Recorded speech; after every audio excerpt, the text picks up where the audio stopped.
Y yo quiero aprovechar para compartir un mensaje en el cual hablaremos desde un punto de vista completamente racional, con evidencias extrabíblicas, un tema que he titulado Jesucristo, evidencias de su vida, muerte y resurrección.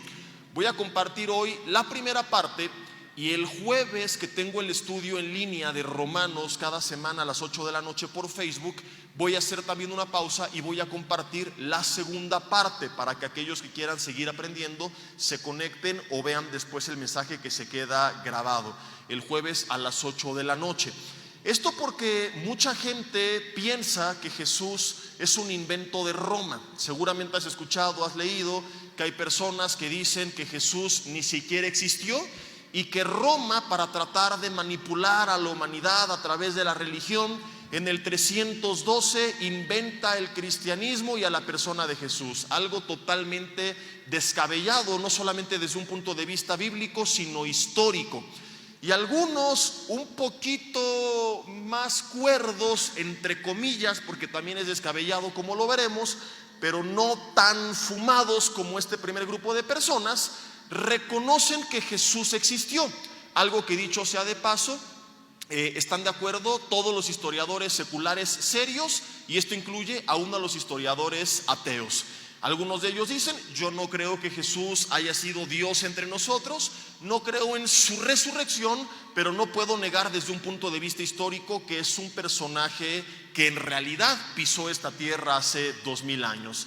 Lo que mucha gente dice es que existió, pero que no era considerado como Dios, que los primeros cristianos ni siquiera predicaban su resurrección, que esto fue una añadidura de Roma en el 325, cuando en el concilio de Nicea, a través de una votación muy reñida, dicen algunos, se inventaron que Jesús era Dios para manipular a la humanidad.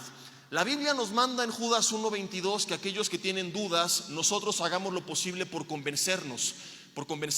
La Biblia nos manda en 1 de Pedro 3:15 que presentemos, que estemos preparados más bien para presentar defensa ante todo aquel que nos demande razón de la esperanza que hay en nosotros. Di conmigo: razón de la esperanza, lo cual significa que nuestra esperanza no va en contra de la razón o no es irracional.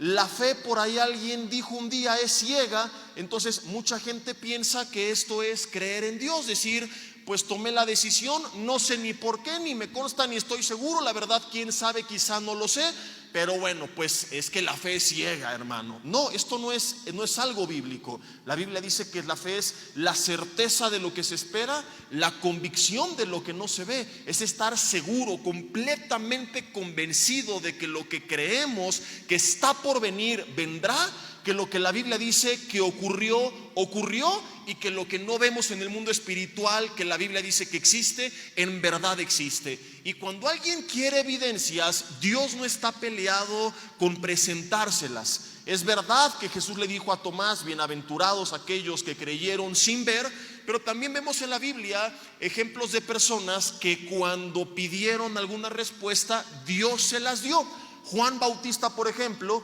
después de presentar a Jesús públicamente como el Mesías, es encarcelado y duda acerca de él, y envía a preguntar si era él o esperaban a otro. Pregunta: ¿qué respondió Jesús? ¿Condenó a Juan? Jesús dijo: ¿cómo es posible, aleluya, que el pagano de Juan esté preguntando estas cosas? Si él me presentó públicamente como el Mesías, ahora díganle que por su incredulidad arderá en el infierno por los siglos de los siglos el pagano, para que se arrepienta. No, Jesús le manda a responder a Juan: díganle a Juan las cosas que suceden. Los ciegos ven, los sordos oyen, mudos hablan, paralíticos andan, suegras son hechas buena onda, y muchos milagros ocurrían. Y entonces Juan, ojo, no es que creyó, pero sí es que eso lo ayudó a fortalecerse en la fe. Que quede bien claro que las evidencias no van a hacer que la gente crea. El propósito de este mensaje no es convencer a nadie, porque esa es la obra del Espíritu Santo. Un día un hermano, un amigo me dijo: Jesse, te voy a presentar a mis dos amigos para que los conviertas. Le dije: ¿en qué quieres que los convierta? ¿En sapos o en qué los voy a convertir? Yo no soy chamán, yo solamente predico la palabra. El Espíritu Santo es el que convierte. pero las evidencias ayudan muchas veces a que gente honesta que tiene muchos prejuicios sea liberada de esos prejuicios, para que entonces su corazón reciba la palabra y en algunos de ellos quizá la palabra pueda dar fruto. Lo conocemos como preevangelismo, que es el equivalente a que si tú vas a sembrar la tierra, antes de sembrar la tierra, ¿qué tienes que hacer? Arar la tierra, para que la tierra no esté dura. Si hay escombros, si hay piedras, si hay espinos, lo tienes que quitar para que la semilla caiga. Y entonces, si es buena tierra, dará fruto. Pero si tú la avientas sobre un montón de escombros, ni siquiera va a caer en la tierra. Muchas veces hay gente que no quiere creer y que busca cualquier pretexto para rechazar a Cristo, para rechazar a Dios, porque lo que realmente no quiere es someter su vida y arrepentirse y vivir de acuerdo a la palabra de Dios. Pero hay mucha gente que no es este el caso, que como Pablo persiguen el cristianismo porque están sinceramente equivocados. Quizá porque tuvieron influencia de padres ateos, porque pasaron desde pequeños una experiencia muy desagradable con la religión, porque fueron tropezados en algún momento de su vida por el sacerdote o por el pastor o por sus propios padres que vivían alguna religión el domingo, pero que eran los más grandes hipócritas de lunes a sábado, y entonces sin darse cuenta un conflicto con el hombre lo mezclaron y lo convirtieron en un conflicto con Dios. Muchos de ellos tienen algunas ideas, y esas ideas tienen que ser aclaradas para que reciban la palabra con un equilibrio, sin ninguna inclinación ni a favor ni en contra. Y es la intención de este mensaje, que si tú estás pasando tiempos difíciles y como Juan tu fe se está tambaleando, hoy sea fortalecida, y al mismo tiempo que, como la Biblia nos manda, estemos preparados para presentar defensa, y que si alguien te hace preguntas, tú sepas responder, porque muchos cristianos, por su apatía espiritual, por no estudiar la palabra, cuando alguien les pregunta algo, ¿qué es lo que hacen? Simplemente los mandan al infierno. No es esto correcto. No puedes mandar al infierno a alguien si ni siquiera lo has predicado. Predícale, si no se arrepiente ya lo mandas al infierno, pero no antes. No es cierto, que sea Dios el que lo mande, ¿verdad? Nosotros no podemos agarrar, dudaste, incrédulo, pagano, cuando a lo mejor, como Pablo, tiene dudas sinceras y necesita que la luz de Cristo le resplandezca para entonces corregir su camino. Así que vamos por partes. Punto número 1, ¿Jesús en verdad existió o fue un invento de Roma? Olvidémonos ahorita de su resurrección, olvidémonos de si era Dios hecho hombre. Simple y sencillamente hablemos de Jesús como un personaje histórico. ¿Lo es o no lo es? Mucha gente piensa que es un invento de Roma, como si fuera tan fácil, porque ignoran que en la historia antigua de la humanidad, si bien no tenían como hoy teléfonos celulares para grabar a alguien y subirlo a Facebook, y no podíamos tener la evidencia que a lo mejor hoy algunos esperarían de Jesús caminando, videos de sus enseñanzas, la gente en esa época sí tenía otras formas de comprobar las verdades históricas. La Biblia enseña que Jesús, cuando llamó a los 12, los llamó para que le fuesen, ¿quién se acuerda?, testigos, porque la historia se escribía a través del testimonio de los testigos presenciales de los hechos. Por eso Jesús no llamó a 1, a 2 o a 3, llamó a 12. Por eso Jesús, según 1 Corintios 15, Pablo dice que se le apareció resucitado, primero a quién, a las mujeres, luego a los discípulos, a Santiago, Jacobo su hermano, luego se le apareció a más de 500 hermanos a la vez. De eso hablaré el jueves, de la evidencia de que hubo miles de personas o cientos de personas inicialmente que lo vieron resucitado, y al último Pablo dice, como un abortivo me apareció a mí. Pablo en este contexto dice, si Jesús no resucitó, vana es nuestra fe, vana es nuestra predicación. Si Semana Santa son solo vacaciones y Jesús no resucitó, ni siquiera existió, estamos todos perdiendo el tiempo. Dice la Biblia, comamos y bebamos, aleluya, aleluya, que cada quien se agarre la suya, porque mañana moriremos. Pero si Jesús resucitó, tenemos entonces que pensar seriamente en qué tipo de vida estamos llevando, porque cuando termine esta vida, según la Biblia, eso no es el final, es apenas el comienzo de lo que viene, para bien o para mal. Para algunos vida eterna, para otros condenación eterna, de donde creo que no podemos tan solo tomar a la ligera y decir, yo no creo que haya existido. Es que me llegó un correo de una página que se llama odioaloscristianos.com. Y el bloguero es un adolescente que leyó 2 libros, que tiene un maestro ateo amargado y ahí está publicando lo que le enseñaron. Y quiero decirte que ni siquiera los historiadores serios, seculares, ateos, dudan de la historicidad de la persona de Jesucristo. ¿Por qué no lo hacen? Porque no hay personaje de la historia antigua de la humanidad que esté también atestiguado bibliográficamente como la persona de Jesús. De modo que decir no creo que Jesús haya existido es poner en tela de juicio toda la historia antigua de la humanidad. Porque si no creemos en Jesús, tampoco podemos creer en nada ni en nadie más que haya ocurrido, que haya existido antes de Jesús. Tenemos que entender, querida familia, que si bien hace 2000 años no tenían iPhone, ni iPad, ni se estudiaban la palabra por internet y tenían reuniones por Zoom y redes sociales, tampoco eran cavernícolas. No era gente a la cual Roma pudo haber llegado y decirles: Jesús existió, murió y resucitó, Él es Dios, adórenle. No eran cavernícolas con un garrote. Oh, Jesus is the Lord, uca, uca. No, hay historias que nos cuentan que si alguien retenía alguna versión polémica de algún evento hasta la muerte de los testigos presenciales para sacarla a la luz, se consideraba tan sospechoso su caso que no aceptaban el testimonio. Por eso que es importante, ¿verdad?, cuando estudiamos, darnos cuenta que hay testimonios de testigos presenciales a una época muy cercana después de la muerte de Jesús. Jesús no pudo haber sido inventado por Roma, porque para esto Roma habría requerido una máquina del tiempo. Para viajar al pasado 200 años antes del 312 y sembrar documentos bibliográficos en la historia de la humanidad de supuestos testigos que hubieran visto a Jesús, para que al avanzar el tiempo 200 años después, al llegar al 312, presentaran a Jesús como un personaje histórico con respaldo bibliográfico.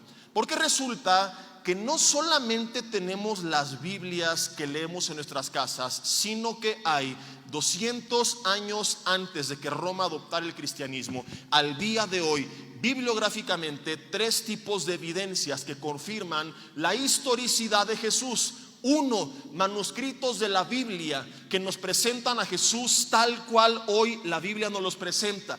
No es cierto que la iglesia primitiva no creía en su resurrección, porque tenemos manuscritos de la Biblia del 100 después de Cristo, 200 años antes de Roma, donde ya los cristianos escribían y se presentaban en estos documentos de la Biblia a Jesús tal cual hoy lo conocemos. Ellos creían en la resurrección. Por aquello de que algunos creen todas las teorías de la conspiración y puedan pensar fue un complot de la iglesia. Y bueno, tenemos 2: los documentos de los primeros líderes de la iglesia que enviaban a otras iglesias sus cartas, sus escritos, sus sermones, como les quieras llamar, citando las escrituras, y en esas citas podemos ver que se presentaba a Jesús tal cual hoy la Biblia nos lo presenta. Pero tenemos en tercer lugar mi grupo favorito de evidencias, que son más de 20 autores extrabíblicos, no cristianos, perseguidores del cristianismo, que en sus escritos conspiraban contra el cristianismo, se mofaban del cristianismo, describían las actividades de los primeros cristianos, y en esa descripción ellos mencionaban su creencia en Jesús como un personaje histórico del cual no dudaban que había muerto y del cual afirmaban los primeros cristianos creían que había resucitado. Es impresionante la sabiduría de Dios, su soberanía, porque todo esto que se escribe en contra de la iglesia, que la iglesia no entendió estas conspiraciones en contra de ellos, Dios preserva estos documentos para que 2000 años después, aquello que se forjó como una espada contra la iglesia, hoy es una espada a favor de la iglesia, porque es evidencia histórica de que Jesús no es una leyenda, que en verdad existió, que en verdad Juan 3:16 amó Dios de tal manera al mundo que dio la vida de su Hijo unigénito, para que todo aquel que en Él crea no se pierda, mas tenga la vida eterna.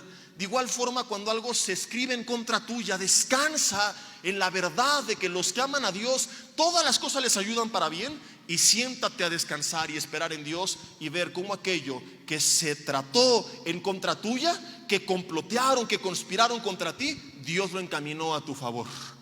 Tú solamente ocúpate de amar a Dios y deja que Él encamine todo a favor tuyo, como lo hizo con los hermanos de José. Tú puedes buscar, y yo por ahí tengo una serie que se llama Jesucristo, la verdadera historia detrás del mito, más de 27 horas de enseñanzas. Tengo en esa serie los archivos que daba yo a los discípulos que la tomaban, de los resúmenes en Word, donde vienen cada uno de las citas o muchas de ellas, pero te voy a contar un poquito acerca de alguno de ellos por si tú los quieres buscar. Hay mucho material, ¿verdad? Hay muchos libros. El de Más que un carpintero de Josh McDowell es pequeñito y tiene muchísima información, pero algunos de estos nombres son Tácito, Suetonio, Luciano, Egésipo, Macrobio, Arístides, Juvenal, Hierocles, Seneca, los emperadores Adriano, Trajano, Antonio Pío, Marco Aurelio, Flavio Josefo, el historiador Flavio Josefo, Plinio el Joven. Ya sé que muchos de ellos tienen nombres regachos, pero yo, ¿qué quieres que hagas? Si así les puso su mamá, nada más no le pongas así a tus hijos, ¿verdad? Porque imagínate, Macrobio a desayunar y Herocles. Entonces, no sé por qué les llamaban así, pero fueron algunos de sus nombres. Todos ellos hablan de Jesús como un personaje histórico. De modo que si Roma hubiera querido inventar a Jesús, habría requerido una máquina del tiempo en el 312 para armar el plan, viajar al pasado, porque estos autores son 200 años de Cristo, sembrar evidencia pseudohistórica que hablara de un supuesto Jesús, para que al volver al futuro 200 años después la gente dijera: oh sí, Jesús existió, porque aquí está toda esta evidencia histórica. De modo que cuando alguien se burle de ti, te diga: ay, ¿a poco tú eres de los tontos que creen en Jesús? Dile: sí. ¿Y a poco tú eres de los tontos que creen en la máquina del tiempo? Porque o aceptamos la existencia histórica de Jesucristo, o aceptamos la existencia histórica de la máquina del tiempo en el 312. No tienes una tercera opción, no la hay. Pregunta: ¿qué es más irracional? ¿Qué es menos probable? ¿Qué es más lógico? Nos comenzamos a dar cuenta que hay mucha gente que no cree porque no quiere creer.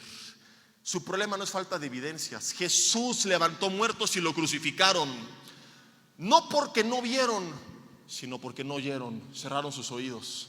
Hay personas que quieren seguir transando, que quieren seguir viviendo una vida inmoral, que quieren seguir dañando a los demás, y es por eso que van a preferir creer cualquier tontería, por absurda que suene, antes que reconocer a Dios en sus vidas. Porque lo que no quieren es eso, entregarle sus vidas y rendirse a Él. Porque evidencias para aquel que quiera, las hay. La Biblia dice: las armas de nuestra milicia no son carnales, son poderosas en Dios para destrucción de fortalezas, derribando argumentos y toda altivez que se levante en contra del conocimiento de Dios, llevando cautivo todo pensamiento a la obediencia a Cristo. Pero bien dice Pablo en Romanos 1: profesando ser sabios, se hicieron necios. Y al rato que te siga contando vas a darte cuenta del nivel de necedad. Te quiero leer un par de ejemplos de estos autores y los voy a leer textualmente para no parafrasear. Evidentemente lo que voy a leer es la traducción, porque ellos no hablaban español. Tácito es un historiador romano del primer siglo. ¿De qué siglo? Estamos hablando mucho antes de que Roma siquiera pensara en adoptar el cristianismo como su religión oficial. En su obra Anales de la Historia, en el contexto donde está hablando del gran incendio del cual algunos culpan al emperador Nerón, él dice lo siguiente: para librarse del incendio, o del reporte más bien, hablando del incendio, Nerón afirmó la culpa e infligió las torturas más elaboradas sobre una clase odiada por sus abominaciones, que el populacho llamaba cristianos. Fíjate cómo habla despectivamente de ellos. Y esto confirma lo que dice Hechos 11:26, que es la gente en Antioquía la que comenzó a llamar a los discípulos como cristianos, porque dicho sea de paso, originalmente no se les llamaba cristianos, se llamaban entre ellos discípulos, del griego mastés, que significa alumnos, y a los discípulos la gente les comenzó a llamar cristianos, pero originalmente el término cristiano no existía. No tenemos nosotros una religión, es una relación con Dios en la cual somos sus discípulos. Cuando yo le pregunto a alguien: oye, ¿y tú cómo te discipulas? No, pues yo nada más voy el domingo a la iglesia, pastor. Bueno, perdón que te lo diga así de claro, pero bíblicamente tú no podrías ser catalogado como cristiano, ¿Por qué no? Porque originalmente esto que tú mencionas no existe. Originalmente eran discípulos y a los discípulos se les llamó cristianos. Decir que soy cristiano pero no discípulo es como decir, mira lo que vio el ciego, lo que dijo el mudo y lo que oyó el sordo. Es una contradicción de términos, es algo que no existe. En la Biblia el discípulo era cristiano y el cristiano implícitamente era el discípulo. De modo que hablar de un cristiano que no es discípulo es hablar de algo que yo no sé cómo explicar porque no lo encuentro en la Biblia. Vuelta con el de al lado y dile, se te cayó el cantón. Bien serio se quedaron muchos, ¿verdad? No es para que se llenen de carga y de culpa, es para que comiencen a buscar de la palabra, a leerla en casa. No es que tienes que estar todos los días aquí en la iglesia porque tampoco es bíblico, ¿verdad? Ni siquiera para el pastor según 1 Timoteo 3 es correcto. Pero sí tenemos que aprender de la palabra. Y tenemos que estudiar y tenemos que estar alimentándonos de ella, porque es la lámpara de nuestros pies, la lumbrera de nuestro camino. Por eso a mucha gente las cosas le salen mal, no porque Dios le esté castigando, sino porque es como andar en un lugar que no conoces sin GPS. Te vas a perder.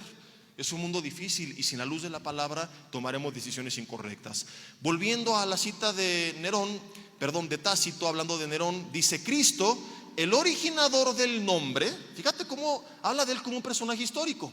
No dice, y alguien que dicen que se llamaba Jesús que nadie conocía, tan rechiflados.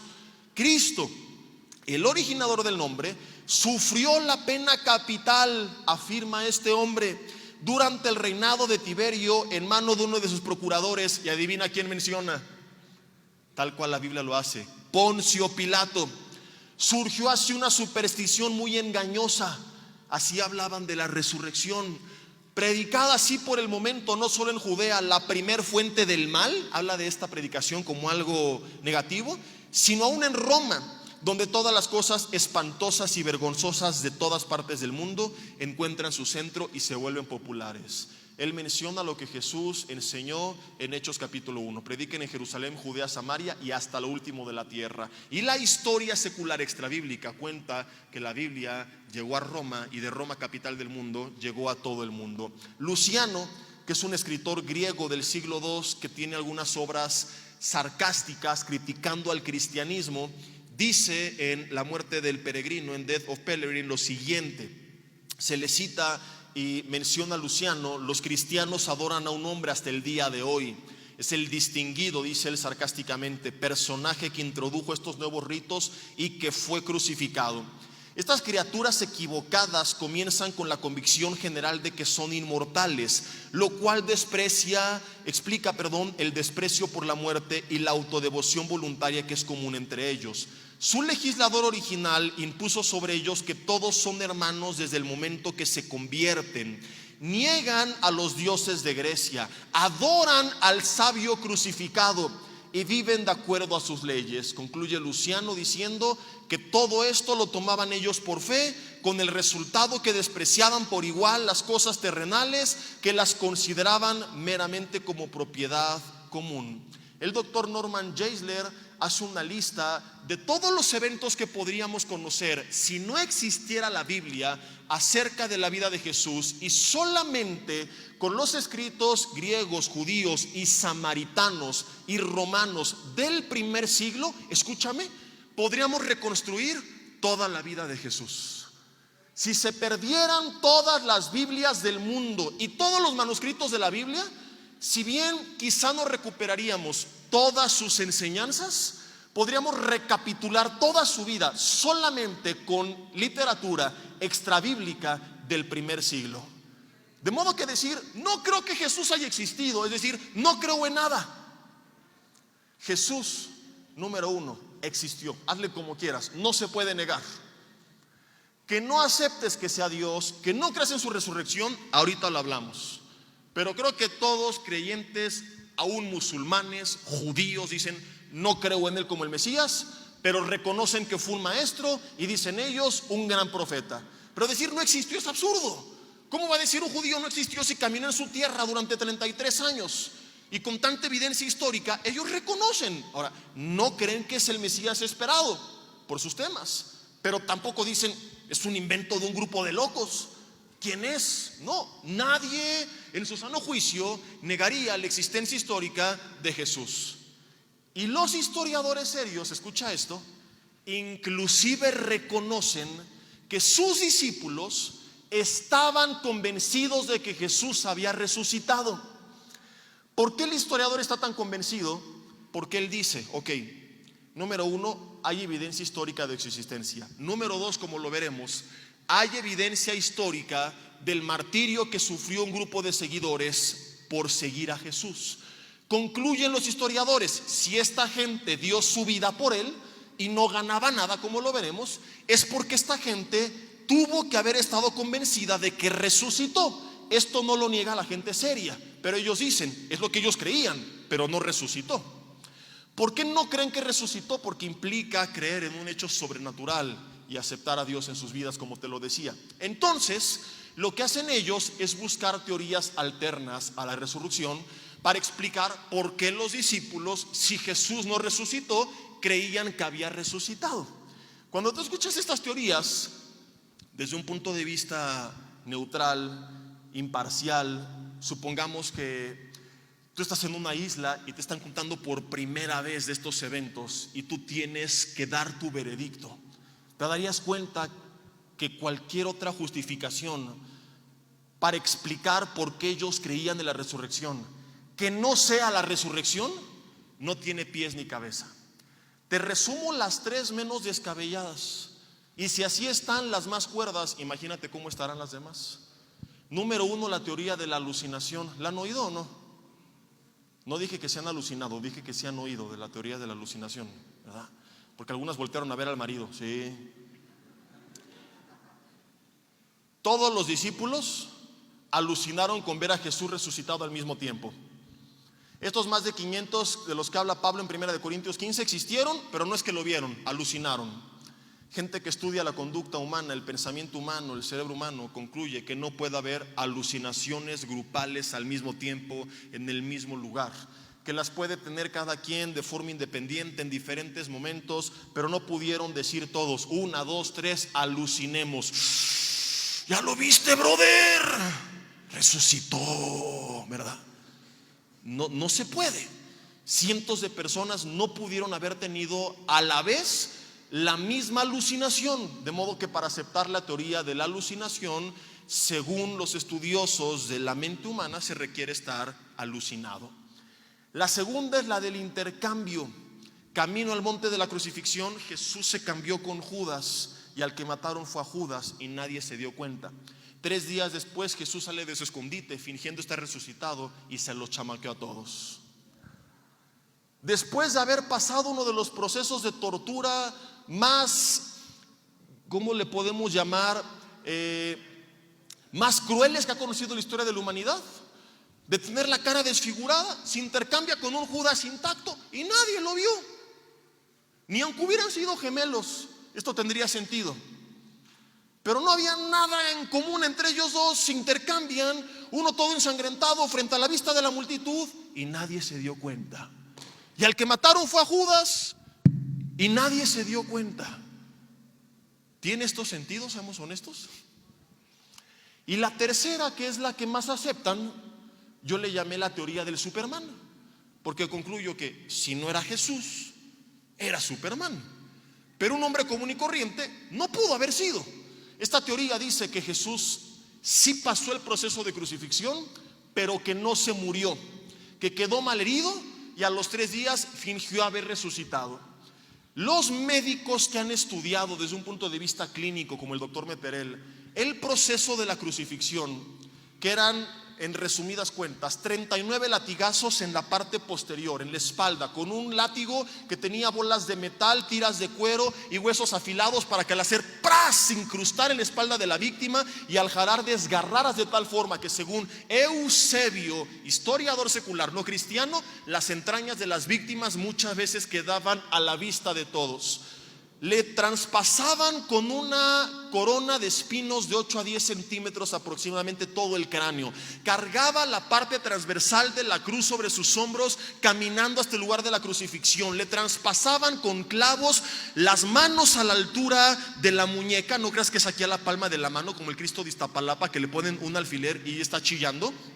le traspasaban los pies juntos a la altura del tendón de Aquiles. Dicen los médicos que el dolor es el equivalente a que, ¿te acuerdas cuando te pegaste en el huesito de aquí del codo? Pero ¡ay! Como si te hubieran dado un balazo porque te diste en el nervio. Es la explicación de por qué duele tanto. Es como si tomaras con unas pinzas ese nervio y le dieras vueltas y vueltas y vueltas hasta triturarlo por completo. No había comido, no había tomado nada. Un hombre común y corriente que pasa este proceso y que no se muere en la cruz, no se puede levantar a los 3 días por su propia cuenta. Lo que dicen los escépticos es que algo que hubiera requerido semanas en terapia intensiva y reposo para recuperarse, Jesús lo soportó. Y 3 días después, en las vendas que estaba envuelto y embalsamado, pero ungido con aceites, lo cual las comprimía más, él, al más puro estilo de Marvel, ¡pum!, las rompe. Al despertar, se levanta por su propia cuenta, con los pies destrozados, recuérdalo, con sus muñecas totalmente lastimadas, mueve una piedra que tuvieron que poner entre varios hombres. Enfrenta a la guardia romana y a la guardia del templo armados con palos y espadas, y a todos los derrota como si fuera un super saiyajin. Camina kilómetros fingiendo haber resucitado frente a todos sus discípulos, y días después asciende volando al cielo. Si no era el Mesías resucitado, era Superman entre nosotros. Un hombre común no pudo haber hecho esto. Y estas son las teorías que la gente seria cree, porque lo contrario implica creer. Jesús resucitó. ¿Hay evidencias de esto? ¿Me crees si te digo que la respuesta es sí? Y que además son muchas. Y no puedo en el tiempo que tenemos ser exhaustivo, pero veamos algún ejemplo y el jueves continuaremos, como te dije. Una de ellas tiene que ver no con lo que se dice de él, sino con lo que se dice de sus discípulos. ¿Te acuerdas de lo que leímos hace rato de Luciano? Que ellos, dice, por eso, como estos locos creen que resucitó, por eso no les importa la muerte. No era como los de hoy. Mucha gente religiosa que cuando viene la muerte, en vez de entender que no es el fin, que es el principio, se enoja con Dios. ¿Por qué? Pastor, ore por mi abuelita para que Dios la sane. ¿Qué edad tiene su abuelita? 98 años y el Señor se la quiere. No inventes. ¿Que va a competir contra Matusalem a ver quién gana? ¿O cuál es la idea? Tarde o temprano tenemos que morir. Algún día a todos se nos va a caer el cantón. De COVID, de un resbalón, de un balazo, de un choque, de un infarto. Pero no somos humanamente inmortales. La buena noticia es que para el que ha creído en Jesús, el día de la muerte no es el final, es apenas el principio de todo lo que viene. Y por eso cuando Pablo habla acerca de los que estaban tristes porque habían perdido seres queridos, en 2 de Tesalonicenses 3 les dice: hey, no quiero que ignoren acerca de los que duermen, no mueren, pero están dormidos, como los que no tienen esperanza, porque nosotros sí tenemos esperanza. Y no una esperanza hueca, vana, religiosa, fanática. No es de que, como mucha gente dice, ¿no? Es que se creen estas historias para aferrarse a la idea de la vida eterna. No, Pablo menciona que esta esperanza está basada en la resurrección histórica de Jesús. Y que si creemos que Él murió y resucitó, así también lo hará juntamente con nosotros. Porque cuando Él resucitó, Él dijo: señores, yo soy la resurrección y la vida. Todo aquel que cree en mí, aunque esté muerto, vivirá. Y no 70 años más, es vivirá eternamente por los siglos de los siglos de los siglos. Esta es nuestra esperanza. Ahí tiene que descansar nuestra fe. Volviendo al punto, hay documentación histórica extrabíblica que confirma que los primeros cristianos sufrieron persecución y hasta la muerte por su fe en Jesús. Tenemos, además de los ejemplos que te mencioné hace rato, la correspondencia entre Trajano y Plinio, el joven historiador y colaborador del gobierno romano. En esta correspondencia que hoy ha salido a la luz, se informan mutuamente de la actividad de los primeros cristianos. Y le dice el emperador que se les podía perdonar si daban muestras de arrepentimiento de su fe en Jesús, negando al sabio crucificado o adorando a alguno de los dioses de Grecia, que si no lo hacían tenían que ser castigados. La Biblia no nos cuenta qué pasó con los 11 discípulos originales haciendo a un lado a Judas. Es la historia secular la que nos cuenta que cada uno de los 12 murió martirizado por su fe en Jesús. La Biblia habla de esta persecución, la historia la confirma. Ahora mi pregunta es, ¿quién daría su vida por un farsante? Muchos pueden decir, oye, hoy hay cristianos que darían su vida por Jesús y no les consta que resucitó. Oye, los musulmanes dan su vida por Alá, entonces también Alá resucitó. No te me equivoques. Hay una gran diferencia entre el primer grupo de cristianos que dio su vida por Jesús y nosotros los musulmanes o cualquier grupo de personas en toda la historia de la humanidad. Nosotros daríamos la vida por un mensaje que recibimos. Los musulmanes dan su vida por un mensaje que creen que Mahoma recibió de Alá. Los primeros discípulos no dieron su vida por un mensaje que recibieron, dieron su vida por un mensaje que ellos escribieron. A ellos no les dijeron Jesús resucitó, ellos son los que les contaron que había resucitado. ¿Me explico o no? De modo que si Jesús no resucitó, ellos fueron testigos. Y mi pregunta es, ¿por qué dar tu vida por un farsante? Por un charlatán mentiroso que te dijo que era Dios entre los hombres, que iba a resucitar y que no lo hizo y que te engañó. Quizás si ganas algo, como hoy hay mucha gente corrupta, hay ateos en el púlpito, hay gente que no usa la Biblia, que cuenta sus historias como si fueran más importantes que lo que Dios tiene que decir, que hablan más de ellos que de Jesús y que de la Biblia. Pablo dijo en los últimos tiempos, harán mercadería de ustedes con palabras fingidas. Cuidado donde no te prediquen la Biblia, porque ahí no están siguiendo el cristianismo bíblico. Ni siquiera es cristianismo, es una secta. Estos hombres no es de que es que se enriquecieron, no, perdían todo. Su reputación, sus bienes, su familia, su casa, su empleo, su vida. Entonces, tiene la espada al cuello por causa de una mentira que tú inventaste, que además no te deja nada, que supongamos inventaste por compromiso moral con ese buen amigo tuyo y para que no lo consideren un charlatán y que su memoria se mantenga limpia, te inventaste todo esto que no te ha dejado nada. Y te dicen, puedes salvar tu vida reconociendo que todo es mentira. ¿Quién en su sano juicio diría, mátame? No lo voy a negar. ¿Quién puede, como dice Hechos 2 que dijo Pedro, haz lo que quieras conmigo? No voy a obedecer a los hombres antes que a Dios. No puedo dejar de hablar de lo que he visto y oído. Hay gente que da su vida por mentiras que cree que son verdades. Hay gente que daría su vida por mentiras que le dejan algo. Pero ¿quién daría su vida por una mentira sabiendo que es mentira y que además no te deja nada? Quizá un loco por ahí, pero cientos de personas, como nos los cuenta la historia secular. Familia, solamente hay una explicación cuerda a todo esto. Esta gente dio su vida antes que negarle, porque estaban completamente seguros que Jesús había resucitado. La única explicación racional es que ellos lo tuvieron que haber visto con sus propios ojos.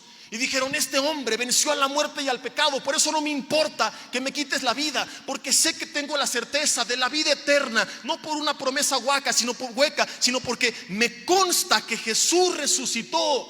Y la vida de estos mártires confesando a Jesús antes que negarle es una de las evidencias históricas más grandes y fidedignas que Semana Santa no es una leyenda, que es un evento histórico, que recordamos no un invento de Roma, sino que un hombre llamado Jesús de Nazaret era el Hijo de Dios, dejó su trono y se hizo semejante a los hombres, caminó en nuestro lugar, cumplió con la ley que tú y yo no pudimos cumplir y dio su vida en la cruz del Calvario pagando por nuestros pecados. Pero no se quedó ahí. A los 3 días, y esta es una verdad histórica, Él venció a la muerte.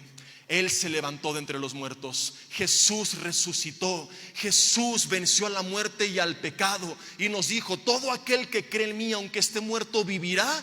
Y estas promesas no son huecas, no son religiosas ni fanáticas, son promesas históricas. Tú y yo, por la obra de Cristo Jesús, tenemos la vida eterna.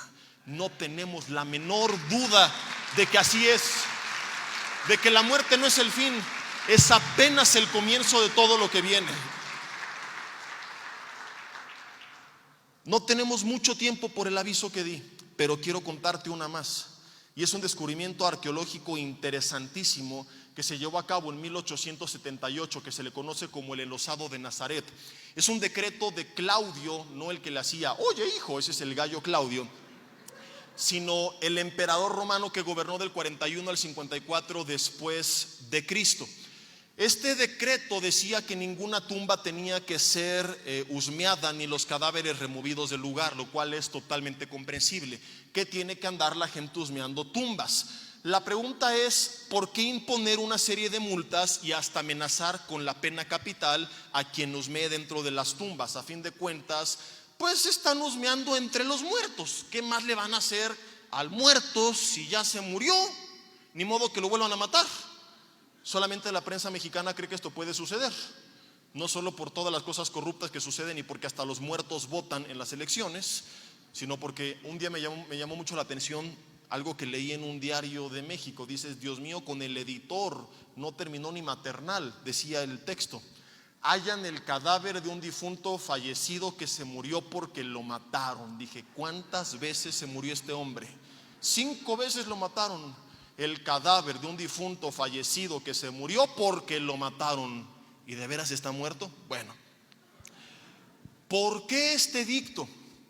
En el 49 hubo algunos disturbios, obviamente después de Cristo, con los cristianos, como lo fue mucho tiempo por causa de su predicación. ¿Cuál era su predicación? Jesús resucitado de entre los muertos. Su mensaje principal era el mensaje de la cruz. Su mensaje principal no era saca el campeón que hay en ti y tu mejor vida ahora, y visualízate. Y claro que creemos en un Dios que bendice y que toda buena dádiva y don perfecto desciende de lo alto, y no podemos negar que ha sido bueno con nosotros, ¿verdad? Pero tampoco nos vamos por las tortas y cambiamos los papeles. El cristianismo es nosotros sirviendo a Dios, no Dios sirviendo al hombre. Las cosas como son. Investiga el origen de los disturbios y le cuentan. Y Roma siempre trató de controlar esto por miedo a un golpe de estado. Se empieza a levantar el movimiento de los cristianos y Claudio, intrigado, dice, ¿por qué la gente cree esta locura? Y se siente amenazado y le dicen, pues que dicen que resucitó. Pero ¿cómo que resucitó? Es que robaron el cuerpo y se inventaron que Dios lo levantó de entre los muertos. Porque la versión histórica de la desaparición del cuerpo de Jesús, que nunca fue mostrado, no hay ningún documento histórico que lo contradiga, y se predicó la resurrección a una época muy temprana después de su desaparición. La versión histórica, y aún los judíos lo reconocen, era que mientras los guardias dormían, los discípulos robaron el cuerpo. Esto lo cuenta la Biblia y no hay ningún documento histórico que lo contradiga. Los judíos bien pudieron haber dicho, no hombre, nunca nadie dijo eso, jamás existió. En la polémica judía no hay una contradicción a esta que es la versión oficial que ellos mismos creen hasta el día de hoy. Claudio entonces dice, para que de aquí en adelante no venga un grupo de locos a robar un cuerpo y luego diga que resucitó y armen otro alboroto igual, de aquí en adelante el que anda alborotando tumbas, le damos cuello, dándonos una evidencia más, una confirmación más de la versión oficial de la desaparición del cuerpo. Ahora, cuando los guardias van a contar que Jesús había resucitado y les dicen, digan que se los robaron mientras dormían, lo hicieron tratando de salvar su cabeza, porque no haber custodiado bien la tumba implicaba para ellos pena de muerte también. Para eso estaban entrenados. Al decir que se durmieron, intentaron hacer el relato más creíble, porque si no, ¿cómo la gente hubiera creído que un grupo de discípulos sin capacitación venció un grupo de soldados capacitados? No tendría ni pies ni cabeza. Entonces la gente dijo, todo tiene sentido, lo robaron porque estaban dormidos. Pero cuando analizamos un poco más la historia, surgen más preguntas que creo que en vez de resolver les aumenta problemas a los escépticos. ¿Cómo un grupo de guardias entrenados le hizo para dormirse al mismo tiempo, cuando además tu vida depende de ello? Y la historia cuenta que hacían sellos, se ponían alrededor de la tumba y hacían turnos. ¿Será que los discípulos los drogaron antes de la cena? ¿Les dieron Tylenol? ¿Una pastilla de melatonina en su té de la noche? Dijeron, 1, 2, 3, durmamos. Y roncaron todos juntos. ¿Por qué un grupo de discípulos iba a arriesgar su vida por un charlatán que te había engañado? ¿Cómo le hicieron para mover la piedra sin que nadie se diera cuenta? ¿Y cómo engañaron a los otros 500 que Pablo dice en 1 Corintios 15? De los cuales el jueves veremos, también hay evidencia histórica de que lo vieron resucitado. Digan conmigo, yuyuy, ay, ay, ay. Entonces tenemos los siguientes hechos. Hecho número 1, la tumba estuvo vacía, no hay duda en esto. Hecho número 2, los romanos decían, y había 2 grupos de guardias, la guardia del templo y la guardia romana, que habían robado el cuerpo mientras ellos dormían. Y si esta explicación es absurda, es irracional y no tiene sentido, entonces hecho número 3, solo queda una alternativa. La tumba estuvo vacía, no porque se robaron el cuerpo mientras dormían, porque esto no tiene sentido, sino porque ese hombre había resucitado. A los 3 días él se levantó. Y este decreto de Claudio nos confirma lo real que esto es.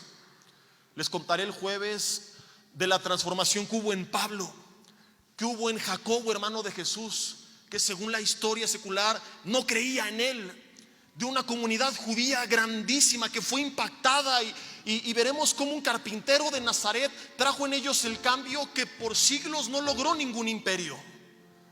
Y la respuesta a todos estos eventos es la misma. ¿Por qué cambiar tan radicalmente? Solo hay una y otra vez la misma explicación. 1 Corintios 15. Es histórico. Jesús resucitó, se le apareció a las mujeres, a los discípulos, a Jacobo, a más de 500 y a Pablo. Y la gente lo puede escuchar y reírse y burlarse, pero no puedes cambiar lo que ocurrió. Y te puedes seguir riendo, pero tampoco puedes cambiar lo que ocurrirá, porque vino por primera vez, pero la Biblia dice que volverá por segunda vez por su iglesia. Y te guste o no, nadie puede alterar lo que ocurrió y nadie podrá alterar lo que está por ocurrir. Es increíble cómo todas las profecías al pie de la letra se van cumpliendo una a una. Y no sabemos cuánto, pero todo se sigue acomodando para que Él vuelva otra vez. Y esta segunda vez no es de que volverá y la gente dirá, ay, ahora sí creo, perdóname. No. Dice Apocalipsis 19 que ya no viene como el cordero inmolado, humilde, manso, a ser crucificado, porque cuando vino lo escupieron, lo insultaron, lo humillaron, lo crucificaron, y Él se pudo bajar de esa cruz y quemar a todos, y por una razón no lo hizo: por amor a ti y por amor a mí. Y mientras vivamos, su misericordia, dice Lamentaciones 3:23, se renueva cada mañana. Y a pesar de lo que hayamos hecho en los días pasados, Él nos ofrece, si nos arrepentimos, su perdón y su amor incondicional. Pero cuando venga por segunda vez, ya no habrá otra oportunidad. Hoy mucha gente lo sigue rechazando y escupiendo y humillando. Y dice la Biblia que Él viene a gobernar con vara de hierro a las naciones. No con esa mirada mansa, humilde, sí con humildad, pero con autoridad, con ojos de fuego. Y Juan, que lo ve venir con nosotros detrás de él, sus ejércitos celestiales, dice: vi en su muslo un nombre que tenía escrito, y no es el Cordero de Dios. Él regresa como Rey de Reyes y Señor de Señores, a reinar sobre esta tierra, a gobernar sobre todo imperio, a establecer su reino por los siglos de los siglos, dice la Biblia, y reinaremos con Él y viviremos. Y dicho sea de paso, ¿verdad? Vivimos con gobiernos corruptos y un mundo loco. No le bastó una pandemia, se declaró la guerra, no entienden. Y sigamos orando por ellos, exigiendo justicia, manifestándonos legalmente. Pero cuando hagan un montón de tonterías, no dejes que te roben la paz. Si tu jefe, tu autoridad, aún dentro de la iglesia, en casa, ¿verdad? A veces las cosas no son como esperabas. Mira, no es de que seamos mensos y nos dejemos. Dios nos manda a actuar hasta cierto límite, pero no tenemos que perder la paz y el gozo, porque nuestro reino no es de este mundo. Somos embajadores en nombre de Cristo, representantes del reino de Dios, y en la eternidad con Él reinaremos, no un sexenio. Entonces, que si el diputado, el vecino, mi primo tranza se enriqueció, y el coche que se compró en un mes con lo que se robó, tú vas a tener tu caballo volador por los siglos de los siglos de los siglos, porque Él vino y volverá, les guste o no. Pasó y pasará. Jesús no es una leyenda, es un personaje histórico, al igual que su vida, su muerte y su resurrección. Amén.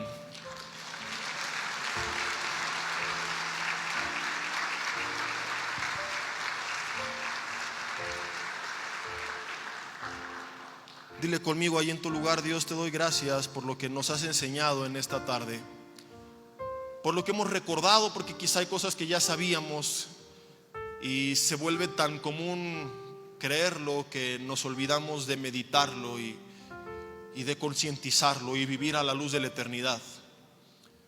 Reconocemos, Señor, que a veces vivimos como si esta vida lo fuera todo y sacamos tu agenda de nuestra agenda.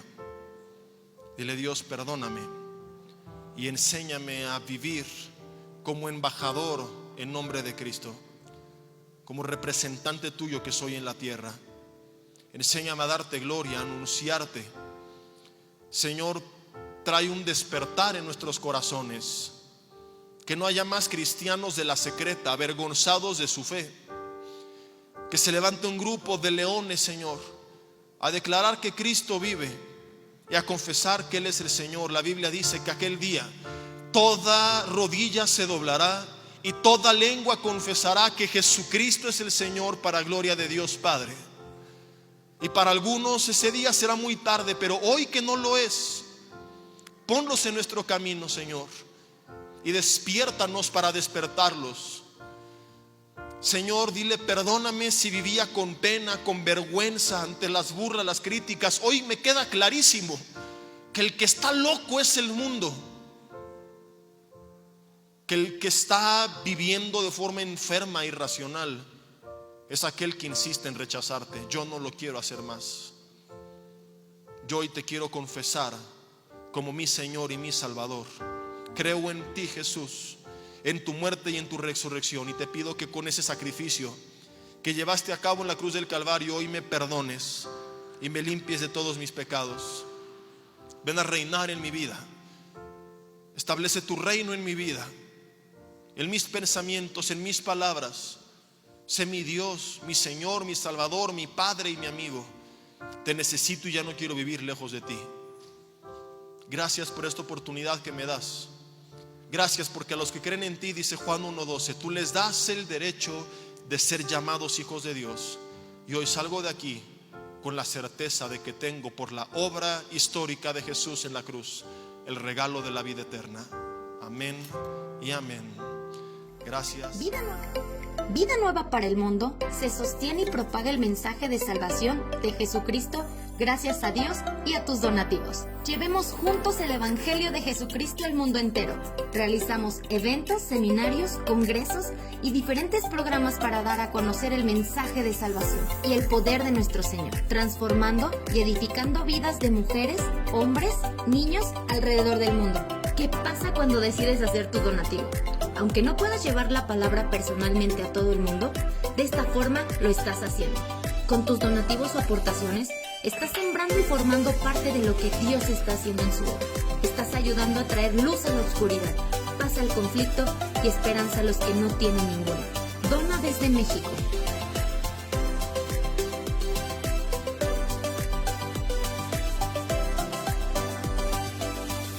Dona desde Estados Unidos.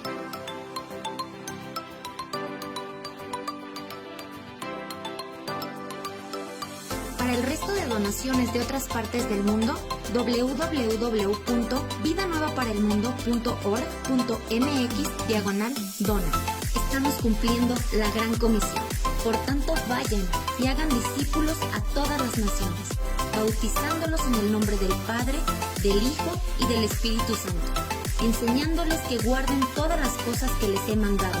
Y he aquí que yo estoy con ustedes todos los días hasta el fin del mundo.